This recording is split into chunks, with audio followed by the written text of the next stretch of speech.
Oh, hell yeah, motherfuckers! October! That means episode 4 is a go. There's no previously on this time, because now we're talking about a completely different set of movies that weren't made with the prequels in mind at all. So if you've been following the series up until this point, you should already be fairly knowledgeable about the prequels. And if you've been waiting for this trilogy, then you won't need the prequels anyway, because they suck. So, there's really no need to give a fanfare to the introduction here, because, frankly, we're all pretty prepared for what's to come, because, well, these are good movies. So, without further ado, let's begin. Number 1, the plot. Episode 4 starts with a bang. Okay, no, Episode 4 doesn't start with a bang. It doesn't have to. It starts with a really invigorating, engaging, and memorable shot of a tiny rebellion ship racing desperately against the giant, lumbering ship of the Empire. We know instantly how ill-equipped our heroes will ultimately be.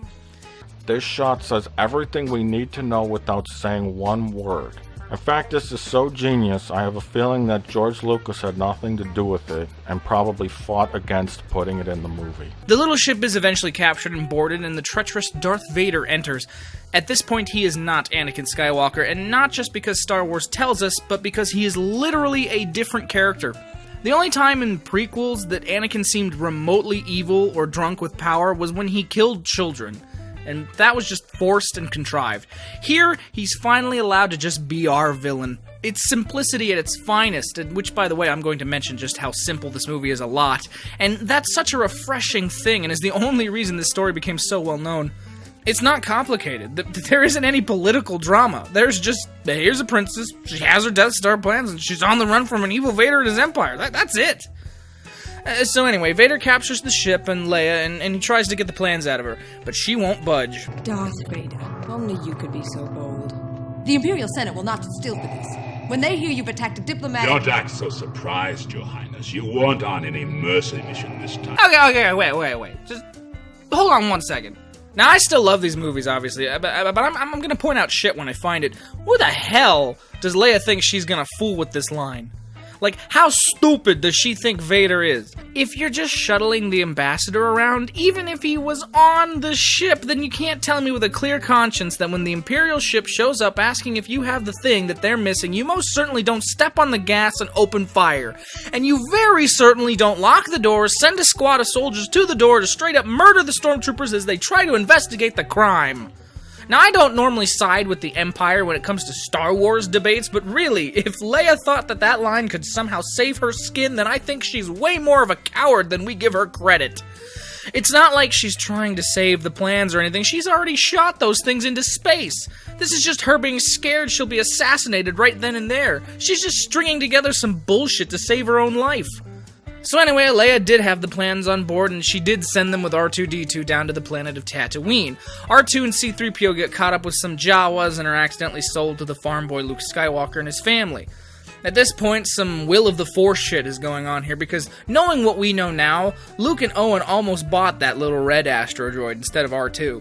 See, I like to view this scene as the Force is, like, communicating with Luke, but he's still not really sure how to interpret it yet, because he doesn't even realize he's Force-sensitive. So, Luke gets this sudden impulse that tells him he needs to buy the blue droid and not the red one, and Luke, just panicking, he just pulls some Carrie at Prom-esque psychic shit and just blows the red one up with his mind. Just... Luke, when cleaning R2, finds the message and the plans. After R2 runs away and Luke finds him, he and the droid seek out the old Jedi Obi-Wan Ben Kenobi. There in the desert, they find the old man, and Ben proceeds to tell Luke about the Force and Jedis and all that good stuff.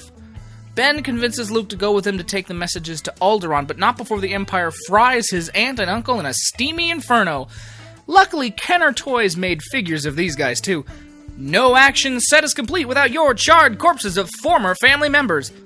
They travel to Mos Eisley's spaceport and find the rough and tumble rogue Han Solo and his second mate / pet, Chewbacca. They try to get to Alderaan but find it's absolutely destroyed by this giant moon. That's no moon. It's a space station. Sorry, giant space station. They are grabbed by the tractor beam and brought aboard where they learn that the princess is being held captive, so they hatch a plan to rescue her. And then the rest of it's pretty simple. Once they rescue her, Ben dies for the greater good, and because some actors thought this movie was going to be garbage, they make their way to the rebel fleet, give them the stolen plans, find a weakness to the base, and then they blow it the fuck up and everybody gets a medal. Except Chewbacca. And I just now realized that that's actually the second time I've made this joke. You know, they celebrate their victory over the Empire, and the film ends on a high note with everybody receiving medals, except for Chewbacca and whatever. Isn't that weird? In the reviews so far, I have referenced Star Wars 2 times before even starting the Star Wars special. So if you didn't think I was going to start this, I mean, you're crazy. Say, Leia says, I love you. And Han says, I know. Number 2, brevity is the soul of wit. Star Wars is so simple a story that really I could have condensed it down even further and you wouldn't have missed anything. There's a boy who yearns for adventure, until the evil Empire brings adventure to him. With the help of some friends and a great mentor, they're able to destroy the Empire's ultimate weapon and take a great step towards galactic peace. It's that simple, 2 sentences, and I filled you in on everything. I mean, is the writing in this film stellar? No. There's a few of those coincidences that are a bit too far-fetched to be believable, and sometimes we get a lot of that, and so this happens, you know, but the atmosphere is timeless, and the characters are memorable, and the premise is so simple, it's refreshing. See, we all have to really put ourselves into a mindset about 70s sci-fi here, but really considering today's caliber of what's being pumped out in the sci-fi genre, I just saw Terminator Genesis, I'll get to that in November, we can kind of relate now. In the 70s, sci-fi was always overcompensating for its audience. It either assumed that everyone's going to be prepared to see some Isaac Asimov level, like super cerebral story, 2001: A Space Odyssey kind of film, or the filmmakers themselves thought that they were capable of writing those kind of stories and clearly weren't, and so their sci-fi movie was slow without anything to back it up. Star Wars came out at a time when movies kind of either were good or they really sucked, and there was no in-between. Star Wars was the everyman sci-fi movie. Anyone could see it and relate to the premise and the philosophy. It was just enough deeper meaning and zen shit behind a classic as fuck fairy tale set in space. You know what it is, really? It was taking those old serials, like we've already talked about with George doing, and making them epic in scale. But instead of having its characters take it so seriously that it was like laughably bad, like the Flash Gordon remake, for example, the characters were everyday schlubs with greatness thrust onto them. Han was just a sleazy guy who needed to get by. Luke was just a kid and a dreamer, wishing anything to leave behind his shitty farmer life. Leia was an idealist and a fighter who wasn't about to take shit from anybody, and Ben was a wise old man who's seen his fair share of battles and was just ready to turn in the cloak. These are relatable traits. They're human traits. And Star Wars exemplified the whole thing and simplified it all into one hell of a movie.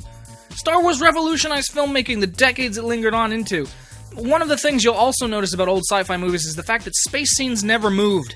I mean that most of the time when we were in space, we were on a fixed camera, simply due to the fact that before the digital effects created by the filmmakers behind Star Wars, everything had to be done practically, and it was cheaper and simpler to just build one wall of stars as a backdrop rather than, you know, a whole room full of stars that you could move the camera around with.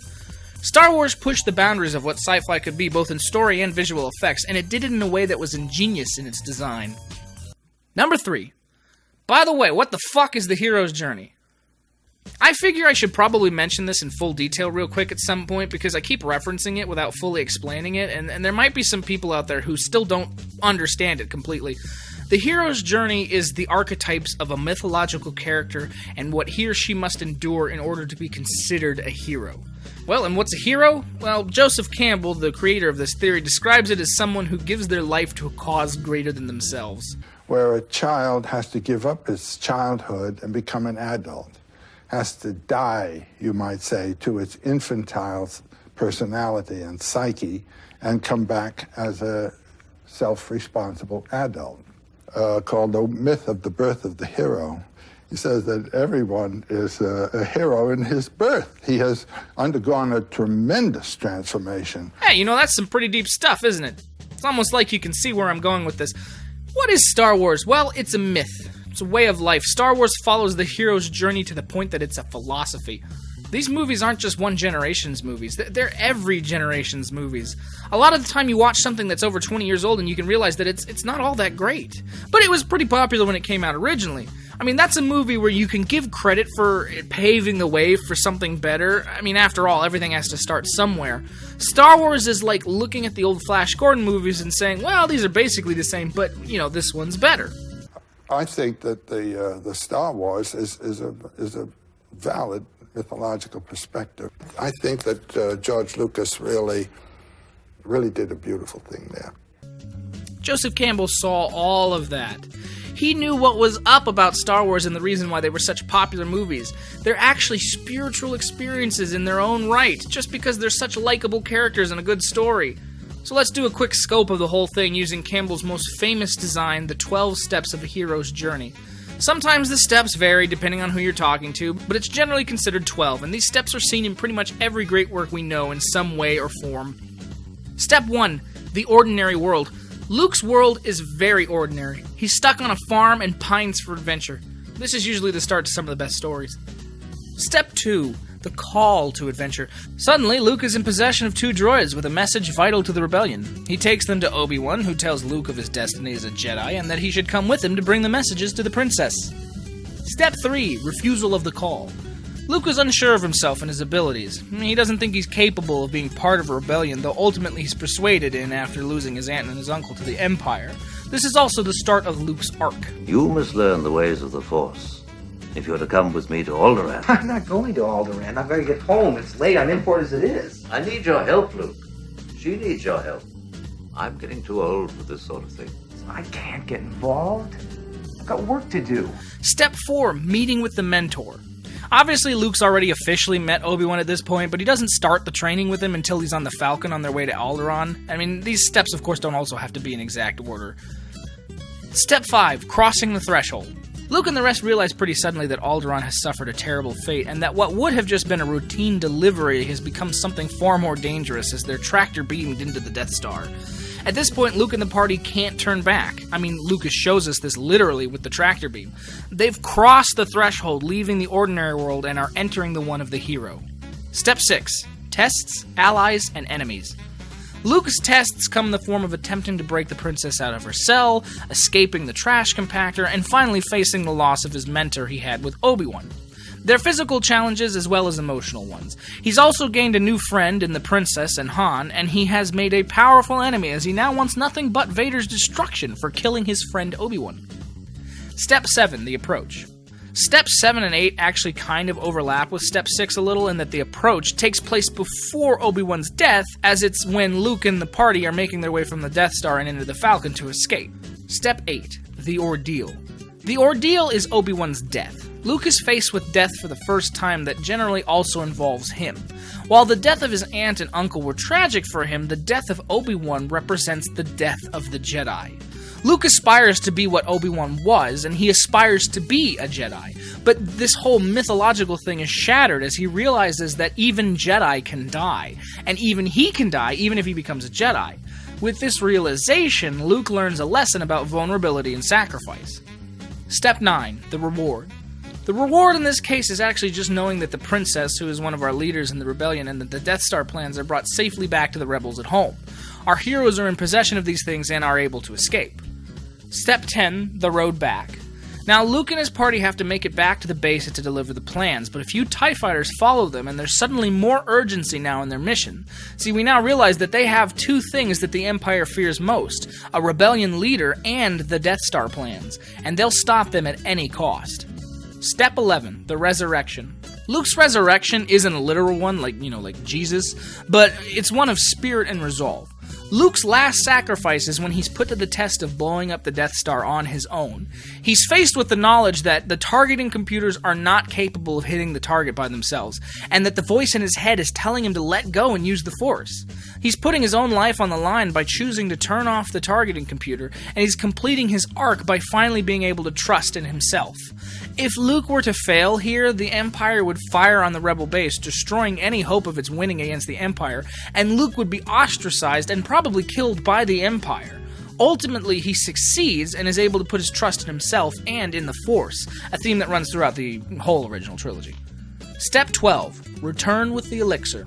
Luke ends his first adventures now having a better appreciation for the Force and an understanding that the Empire can be defeated and that the rebellion isn't hopeless. Luke has changed the ideology of the world at large and not just in himself. He's made a stand against the ultimate power in the galaxy, and he's won. Number 4. Is Star Wars overrated? This is a topic that doesn't come up that often, but it's one that I think, after putting a lot of praise to these movies, I should probably discuss. So with everything said about Star Wars, we have to ask ourselves, is the Star Wars universe and everything it is actually sort of overrated? I mean, here's the deal. If you can't fucking tell already, I absolutely love Star Wars. I think I've made that pretty clear. But if you look at Star Wars as a whole, you do start to see a very interesting narrative that's a little hard to escape from. The argument that I read when researching this is that Star Wars became more than just cinema, and in a negative way. Star Wars were supposed to just be popcorn flicks with a few good ideas thrown in to make them unique. Star Wars was supposed to just be a thrilling adventure saga, not this, religion. I can, of course, agree with this. I mean, after all, last episode, I talked in length about the meta-myth of Star Wars, and it's a pretty interesting idea in its own right. Here's a quick annotation to go watch that, and if you haven't seen it already. Empire Strikes Back is what made Star Wars what it is today, and we'll talk about that next month, but it's because of that popularity that it's become a series juggernaut that could not have even been dreamed of originally. Star Wars became such a powerhouse that it transcended being just a film. People forgot the films themselves and instead just remembered the icons. People remember Yoda and his backwards sentences. They remember Darth Vader, the dark side. They remember Chewbacca and the Millennium Falcon, but they don't remember what made those things important in the first place. To some people, Star Wars has become nothing more than just a manifestation of nostalgia. It's liked by all simply because it's expected that you'll like them. And in some regards, I really do agree. I mean, thinking of the fact that well after 40 years now, we're eagerly awaiting an official new Star Wars movies, and that those movies are already trying to ape pre-established icons. I mean, would you be as excited for Episode 7 if you knew that Luke, Leia, and Han weren't in it? I don't know. I don't think so. I mean, as far as the studio is concerned, whose bottom line is making money, they see that when you make new Star Wars movies and you don't put the old stuff into them and try to make new stuff like the prequels, then the fans won't like them. And while I hope that the sequels won't just push old ideas onto us simply for the sake of Star Wars, I'm also really afraid that the whole thing is just going to sound a lot like J.J. Abrams just wrote some fan fiction more than just writing a good movie. Number 5. The recap so far. Well, so that's really all I have for Episode 4, since there's really only so much praise I can heap onto one movie without it getting old. Plus, just like all of these movies, everything I've said here has been said so many times already, so we're just going to start the recap now. Obi-Wan Kenobi had a master named Qui-Gon Jinn who was near and dear to him. Just before finishing their mission together, Qui-Gon is killed by a Sith Lord who Obi-Wan then also kills. He is now tortured by that loss. Anakin Skywalker is a small, soon-to-be Jedi with great power and potential to bring balance to the Force. Obi-Wan swore he would mentor the young boy and teach him the ways of the Force. The Trade Federation, who are separatists with their droid army, are secretly being backed by the Sith. It's very heavily implied at the end of the film that the newly elected Chancellor of the Republic, Palpatine, is actually the evil Dark Lord.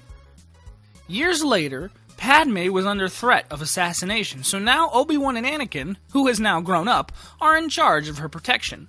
While working, they undercover the assassin and track her down. Obi-Wan, figuring out her employer, goes off to find him. Meanwhile, Anakin continues to protect Padme. While protecting her, he learns the fate of his mother on Tatooine and goes to rescue her. She dies, and through his vengeful anger, he gets his first taste of the dark side. Obi-Wan discovers an army of cloned soldiers and brings them back to the Republic, thus starting the Clone Wars. The Sith make themselves known to the Jedi, and Anakin loses his hand in a fight with Count Dooku. Anakin and Padme get married, an act that's forbidden by the Jedi Order, thus needing it to be kept secret and set in motion their eventual emotional downfall. After the Clone Wars are well underway, Padme reveals to Anakin that she's pregnant, but immediately Anakin starts having dreams of her dying during childbirth. Also, almost immediately, Anakin starts looking for a way to save her. After a lengthy investigation, it is learned that Palpatine is in fact the Sith Lord that they've been looking for, and an arrest attempt is made. After it fails, Palpatine issues Order 66 and effectively eradicates all Jedi sans a few. Anakin, being told by Palpatine that together they can save Padme's life, swears his allegiance to the dark side and becomes the evil Dark Lord, Darth Vader. Obi-Wan and Anakin fight, and Anakin loses, resulting in him being put in the robot suit and forever sealing his place by the side of the newly created Galactic Empire. Padme dies during childbirth, thus twins Luke and Leia are given up for adoption to be hidden from their father. Yoda and Obi-Wan go into hiding and await the day a new hope will arise. 20 years later, Luke is fully grown and living with his aunt and uncle on the farm on Tatooine. A rebellion that started against the Empire has stolen plans for their new superweapon, the Death Star, and are trying to escape with them above the planet Tatooine. The plans are accidentally sent down for Luke to find. Attracting the help of Obi-Wan Kenobi, now old and wise, and going by the name Ben Kenobi, Luke, Ben, and the droids meet up with the pilots Han Solo and Chewbacca in order to bring the plans to the rebellion. Ben does his best to instruct Luke in the ways of the Force. They reach the planet of the rebel leaders but find it destroyed by the Death Star. They're tractor beamed onto the ship where they rescue the princess, lose Ben to Darth Vader, and make their way to the rebel outpost. The heroes mount their offensive against the Empire by destroying their giant weapon, the Death Star, and proving that the rebellion is actually a force to be reckoned with and that Luke is on the path of becoming a Jedi himself. Number 6. The End. So yeah, there's still a whole lot more we could talk about, of course, but I realized when making episode 3 that even the original Star Wars has been talked about in great detail, so I cut out the crap that was all like documentary-like, and I just stuck to the bare essentials. Why? Because I realized that this was all leading up to episode 7's video. If I'm going to talk properly about episode 7, then I need everyone in my audience to be up to speed on the saga as a whole, as well as all the subjects that I personally am aware of, and they need to hear everything that's important about why the prequels didn't work versus why the originals do work, so in order to understand my hopes for what the sequels will hopefully accomplish. So instead, let's just talk about it in the comments section. Seriously. I mean, I know a lot of people are like, oh, the comments are terrible, but I directly comment back on pretty much all of my videos, and I do try to get everyone. If you've got something you want to say, or maybe answer any questions I proposed in any of my videos, or if you have any questions for me personally, I will gladly reply to everyone who's commented on these videos, and in fact, I encourage it. Let's get some good discussions going on here, huh? And so, of course, it's now October, and that means 2 things. 1, we're now only 2 months away from the big show that is episode 7, and holy shit, did you catch the trailer at Monday Night Football last week? Oh my god! It's true. All of it. I bought my tickets instantaneously. I seriously, like, as soon as the trailer was over, as soon as they announced that the tickets were available, I bought one. I'm gonna go see it the 17th. It's the day before it even comes out. I'm so excited! Also, it's Swhalloween. So to those 650 of you who are subscribed to me, don't fret. There's still more content coming out at the end of the month, and it should hopefully be spooky.